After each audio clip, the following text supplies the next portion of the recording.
Welcome to the Institute for Public Policy and Social Research Forum, sponsored by Michigan State University. The topic of the forum today is linking Michigan's agricultural industry to the world economy. My name is Anne Marie Schneider, and I work for Doug Roberts, who's sitting over here at the Institute for Public Policy and Social Research. Many of you know it as IPPSR. Jim has told me, he said, just keep my introduction really short, a couple of sentences, because I know most of the people in the room. And I said, well, Jim, it's a good sign they're still showing up for you.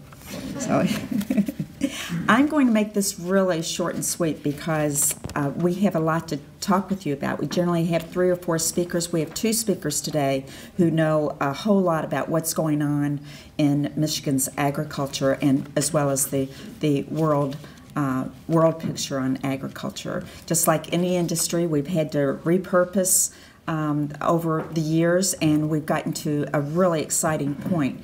The first to present to you today will be Jim Byram, who's the president of the Michigan Agribusiness Association.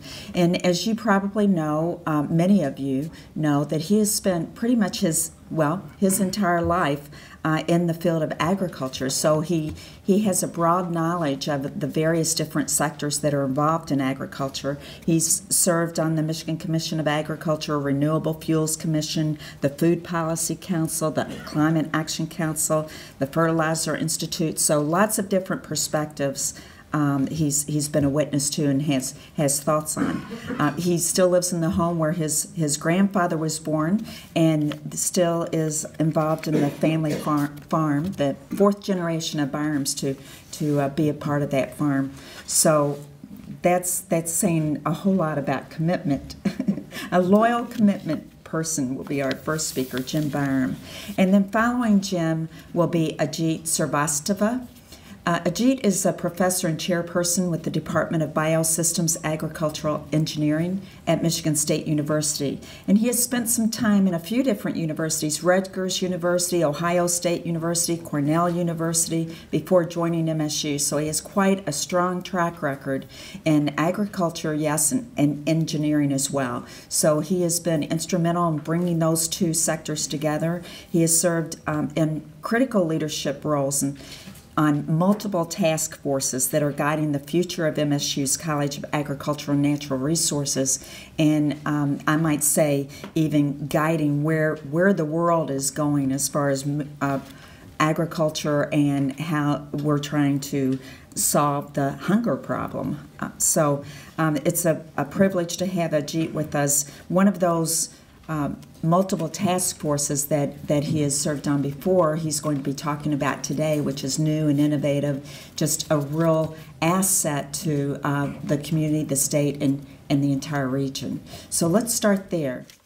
Thanks, Anne Marie. It's a pleasure to be here this morning, talk with you a little bit about agriculture and some of the things we see happening in the global economy and where Michigan fits. It's an interesting topic. It's one that Michigan's getting a whole lot more attention than we used to get. It used to be all about I states. Now it's becoming about M states and a few others. In fact, some of my friends in Illinois and Indiana are now calling us Ishigan because we're seeing a lot of growth and a lot of opportunities. I'm going to talk a little about trends that we see in Michigan, some of the production issues, as well as some of the challenges that we see coming forward for Michigan agriculture in the next few years. It's important, I think, to really talk about what we see worldwide in terms of trends first, because it's important to realize that while there may be some bubbles in terms of commodity prices like corn, soybeans, and wheat right now that are exceptional record highs or have been over the last 12 months, those have softened a bit. And there's an awful lot of speculation as we look forward to what's going to happen to commodity prices in the next 6 months based on what happens with weather primarily in those I states in the Midwest. If we see good weather, we could see softening of some of those prices, but looking at worldwide trends, population is going to continue to grow. We're going to continue to see this sort of trend that the rest of the world wants to eat what we eat, and I think that's an important note. And this is probably the most important, that as we look at what's happening in developing countries around the world, we're seeing an awful lot more middle-class families. And as those families and those folks and those populations move toward middle class, they tend to eat more like the U.S. They tend to eat more beef, pork, poultry, and dairy products. In fact, the irony is today that the pork industry tells me in Michigan they export about every 3rd hog that they produce. And in terms of dairy exports, we're up to about 13 or 14% of our entire dairy production in the U.S. is exported. And the irony further is that Michigan increases in dairy exports, it seems, or excuse me, dairy production every year, while some other states that have particularly been high in dairy production, like some folks on the left coast in California, they tend to lose dairy production because of things like water and labor and land availability and infrastructure and logistics to move feed that direction. In fact, as one of my friends says, those happy cows in California, in some cases, are destined to be happy meals. As we look at what we produce in Michigan these days, look at 2010 versus 1970, we've seen some tremendous growth in production. 173 million bushels of corn, soybeans, and wheat in 1970 to 2010, just shy of 500 million bushels. Gee, that's pretty tremendous growth in a relatively short time frame. The irony is that's nothing, because what we're going to see in the years ahead is going to be pretty dramatic. As we look at the factors that are influencing production in Michigan, we're seeing certainly better varieties of corn, soybeans, and wheat, better varieties for producers to plant. That's driving an awful lot of expansion, an awful lot of increased yield. The most important, however, is what we refer to as better, shorter season varieties. What that means is corn matures faster than it used to. Shorter season variety, it gets drier quicker, it matures more rapidly. What that means is that we can grow some of those crops further north, and I'll talk about that a little bit as well. We're seeing a whole lot better pest management strategies than we used to. Integrated pest management using traditional chemistry, as well as genetics and all sorts of things to control pests, and improved crop nutrition strategies. What that really means is that we've changed the way we apply fertilizer. We essentially used to go in the field and spread about the same amount of everything everywhere. Today in Michigan, we do what's called grid soil sampling, where we will sample particular grids in a field, analyze what that particular grid may need for nitrogen, phosphorus, or potassium, and then only apply what's needed. And you might ask how that happens. It's pretty high tech, because the soil sample off that particular grid is uploaded to obviously a data system, and then as a fertilizer applicator goes across the field, it only applies the nitrogen, phosphorus, and potassium that's needed in that particular grid, in that particular 2 or 3 acre section out of, say, a 40-acre field. It's all done with satellite technology, broadband, and pretty high-tech stuff. As we love to say, agriculture is not your grandpa and grandma's agriculture anymore. Climate and weather. Not going to debate why it's happening. It is. We're seeing a longer growing season. We're seeing more extreme weather. There's absolutely no question about it. So some challenges, though, that are out there that I think it's important to talk about, in particular to specialty crops. And I'll talk about what those specialty crops are. But as we look at yield and profit per acre compared to traditional commodities, corn, soybeans, and wheat, farmers can make more money growing corn, soybeans, and wheat than they might be able to grow some other crops. That's a significant issue. Labor. Agriculture is about labor, especially specialty crops, especially cherries, asparagus, Christmas trees. If we don't have labor, we have a problem. We have to get the immigration problem solved. The solution needs to be pretty clear, because if we don't have enough labor in Michigan, we're going to see more challenges to specialty crops. Risk. Specialty crops, by their nature, are riskier than corn, soybeans, and wheat. It's real simple. In lifestyle, it's an interesting discussion, but as we look at new producers in the countryside, some of those producers have a little bit different approach to farming than maybe my dad did or my granddad did. They don't live and die on the farm 24/7. They go to kids' birthday parties. They shut the operations down to go to a birthday party. If I'd done that, my dad would have killed me. We don't do that. We farm. Well, that's not the way it is anymore. This is a little example of what's happening with specialty crops in Michigan. From 1997 to 2007, 50,000 acres lost in specialty crop production. That's a significant trend. As we lose those specialty crops, again, remember those factors that I mentioned are causing some of that demise. For those of you that are familiar with the Thumb and Saginaw Valley, 40 years ago, we used to be the heart of navy bean production in the world. Today, we're not. In fact, in just dry beans alone, from 1990 to 2012, look at what's happened to acreage. And it's all about risk, profit potential, and variety improvements. The dry bean industry has not embraced biotechnology. Corn and soybeans have. And very simply, that's driven a lot of that acreage demise. Factors influencing acreage up north. this is an interesting topic. We're seeing a tremendous growth in agricultural production in what we would call generally non-traditional production areas of Michigan. Now, of course, there's always been agriculture all over the state, but the amount of acres we're seeing coming back in production in the northern lower peninsula is absolutely phenomenal. We're seeing more and more acres all across the north. In fact, even in the southern upper peninsula. In fact, the northernmost soybean field I'm aware of was up by Houghton this year. So we're seeing a lot of production move north, and again, it's because of the growing season, it's because of better shorter season varieties, better crop nutrition, and innovation and technology. It's amazing what's happening in the north, but we predict at the Michigan Agribusiness Association that by the year 2025, we're going to add about 400,000 acres of production, additional acreage production of commodity crops in the state of Michigan. Now that's equal to about one county in central Illinois. But in Michigan, where that acreage is going to be added, there is no infrastructure. There are no fertilizer plants. There's no grain handling capacity. There's very little infrastructure to help those producers in those developing parts of the economy in the northern part of the state actually produce what they're going to be growing. So we're going to see, instead of 500 million bushels, with again more yield increases per crop, average yield increases, those 400,000 more acres, we're going to be close to 875 million bushels of commodity production in the state of Michigan. And Pete's looking at me saying, gee, that's a whole lot to move on the railroad. And it absolutely is. And we'll talk about infrastructure in a bit as well. We have to have fertilizer handling. I mentioned that. We can't plant a crop if you don't have fertilizer available. Physically having the material nearby where a farmer wants to plant is pretty darn critical. Grain receiving and handling. We have a brand new greenfield facility being built in Standish, Michigan to handle grain this year. It's the further northernmost plant that has rail capacity in the state of Michigan. It'll be a 90-car unit train loading plant, brand new greenfield.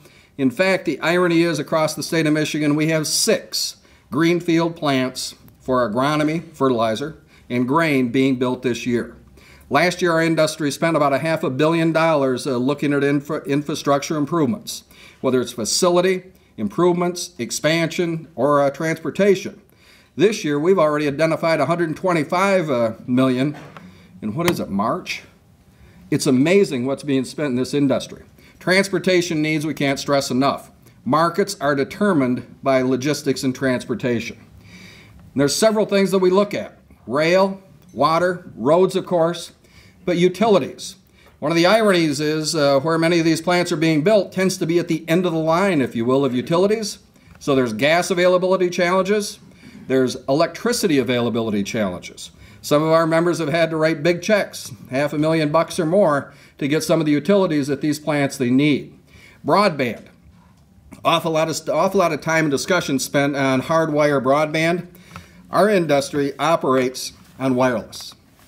Everybody carries one of these. This is how they get their market information. It's how they transmit information on disease. It's how they, frankly, will take a picture of a weed in a field, upload it to a website, and get an identification instantly, as opposed to having to carry the weed in the old extension office, if you will, years ago. It's interesting, the technology that's evolved. And people. We need people. We don't have enough talent in our industry right now. You know, we used to hire in agribusiness folks that were leaving the farm, young people leaving the farm. Today, those folks are staying on the farm. There's profit opportunities there. We don't have enough people in the industry. 50% of our managers are going to retire in the next 5 years. We have to have people. But logistics. This is a key point for everyone to understand, that we can grow everything. There's an awful lot of parts of the world that grow lots and lots of commodity, lots and lots of product. The Ukraine is a breadbasket. Brazil is often touted as the next salvation of agricultural production in the world. The biggest challenge Brazil has is moving the commodity out of the production area to a port where it can be exported. They lose an awful lot of that production every year. The same thing in the Ukraine, the same thing in many other parts of the world. We have a pretty developed infrastructure system, but to maintain our market opportunities, we have to invest. We have to invest in roads, rail, and water. This gives you a little focus on why we think it's important to have options for transportation. One of the examples I use is, well, I think it's in here actually, If you look at the rail system in the Thumb and Saginaw Valley, all that rail system north of Flint is a short line railroad. Short line railroads are critical, give great infrastructure support and transportation support, but they all have to connect with a Class 1, whether it's Norfolk Southern, CSX, CN, whatever it may be. We have to have the ability, however, in these rural areas to maintain that short line rail system. If we don't do it, it creates huge problems. This is roughly what happens in Michigan in terms of rail infrastructure, and it's very rough. How much we move by rail. If we don't have that rail access, if we switch those 9,550 rail hopper cars to trucks, it'd only be about 22,000 more trucks on the road. I see Pete smiling when I use that example. It's a critical issue. And oh, by the way, those 22,000 trucks at 80 feet would stretch from Lansing to Saginaw and back twice. So those of you that are concerned about investing in roads, and we know that there's a big move in that direction and we fully support it, also invest in railroads. Because if we don't have trains, that puts that many more trucks on the road. The impact of not moving by rail would be about $194 million across the state of Michigan if we switched everything to a truck. And it's all about logistics. And as I mentioned, logistics determines where the markets are. Water transportation. We move no agricultural commodities out of here by water at all. We have a ballast water discharge law that prohibits ballast water from being discharged in the waters of Michigan. The challenge is that means that if you're coming in with an empty vessel, you can't load it here because there's ballast water in an empty vessel to keep it level. So we can't load vessels here. They can in Ontario, they can in Ohio, they can in New York, they can in Minnesota, they can in Wisconsin. They can do it everywhere around the Great Lakes and the Great Lakes Basin but Michigan. Understand why the law was passed. We need to be on a little more level playing field. Need to spend a little time on dredging. You're seeing an awful lot of attention paid to dredging, but we need to talk about commercial dredging as well. Barges, the opportunity to bring barges, lake barges, a little bit further up the west coast of Michigan makes a little sense. In fact, makes a whole lot of sense. If we could move grain, some of the grain from the west side of the state, perhaps some containers from the west side of the state, some other things by river barge down to the Mississippi system, it would help a whole lot of the infrastructure challenges we're seeing on the west side. Age and availability of vessels, there's so many of those vessels that are out there floating on the Great Lakes were built a long, long time ago, and they aren't very modern. So we believe that we need a comprehensive transportation solution. It's not just roads, though it is roads, and it is bridges, because everybody in agriculture knows about a bridge they can't cross with their combine or a load they can't move across that road for a whole lot of reasons. We need to invest in roads, but railroads, I think I've mentioned, are pretty darn important. We have to have rail, but for gosh sakes, if we could figure out how to use water, that would mean a whole lot to the state of Michigan and what we may or may not be able to do. If we can't move efficiently, we can't access markets. It's ironic to consider that this year, for example, the primary market for soybeans from Michigan has been the Gulf Coast for export. So we're loading soybeans, we're hauling them by truck to an elevator, then by unit train to the Gulf Coast, then we put them on vessels for export.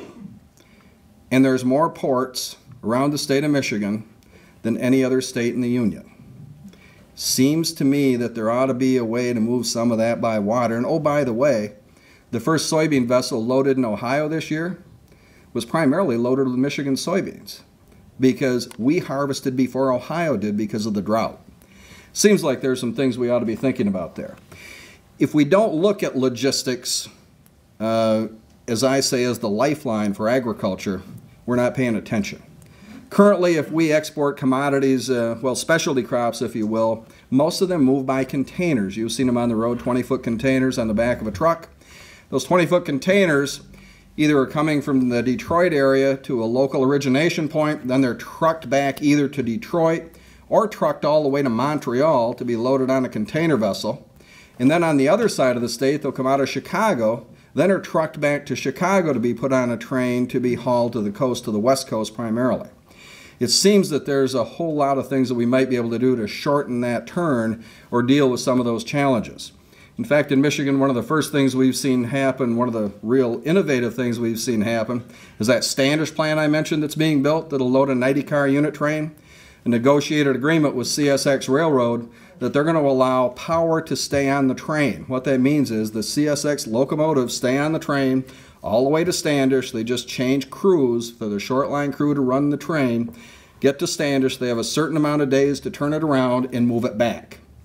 That shortens what we call the cycle time, because most grain trains that we load in Michigan are actually owned by the buyer of the grain.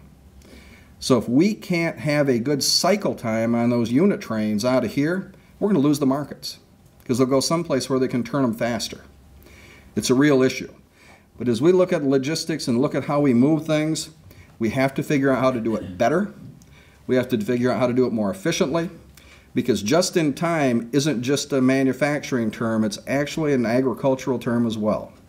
H.J. Heinz at Kit Green in England only relies on a certain amount of inventory to make those baked beans at that plant that services the entire country.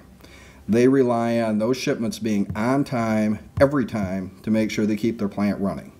And it's the same story for grain facilities around the country, feed facilities. Most of our corn out of here winds up in the southeast. Feeds a whole lot of chickens and a whole lot of pigs down there, but we need to make sure that those logistics stay solid and stay in place. It's a real interesting challenge that we have out here, but it's also a real interesting opportunity. It's an opportunity that's growing, as you can see. It's also a situation where we will make investments. In fact, our largest grain handler in Michigan just put out a release that they're expanding their entire handle by more than 10% this year, just in 1 year. It's a great story, but there's a lot of opportunity out there and a few challenges. Thank you.